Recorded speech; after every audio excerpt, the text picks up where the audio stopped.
दोस्तों recently flying beast ने अपने यूट्यूब चैनल पर एक वीडियो अपलोड किया है जिसमें कि उन्होंने बात की है इंडियाज गॉट टैलेंट शो को लेकर चल रही कंट्रोवर्सी के बारे में। जी हाँ दोस्तों, और जैसा कि आप सभी को पता ही होगा कि रणवीर अलाहाबादिया के स्टेटमेंट के बाद उन पर जो सुप्रीम कोर्ट में केस चल रहा है, ये केस इंपॉर्टेंट है हम इंडियन क्रिएटर्स और इन्फ्लुएंसर्स के लिए। और यही बताते हुए फ्लाइंग बीस्ट अपने वीडियो में क्या कहते हैं आप खुद देख लीजिए।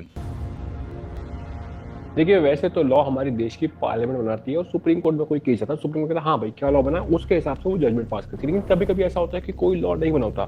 Classic example, sexual harassment of women in work place का इंडिया में कोई लॉ नहीं था। पहला केस हुआ Vishakha versus state of Rajasthan. बाहर के देशों में लॉ बना हुआ था, सुप्रीम कोर्ट ने बाहर के देश की लॉ उठाए, अपने हिसाब से इंटरप्रिटेशन की और वो पहला लैंडमार्क जजमेंट पास किया। अब वो लॉ बन जाता है सुप्रीम कोर्ट में। वैसा कोई भी दूसरा केस आएगा तो सुप्रीम कोर्ट उसी को रेफर करेगा।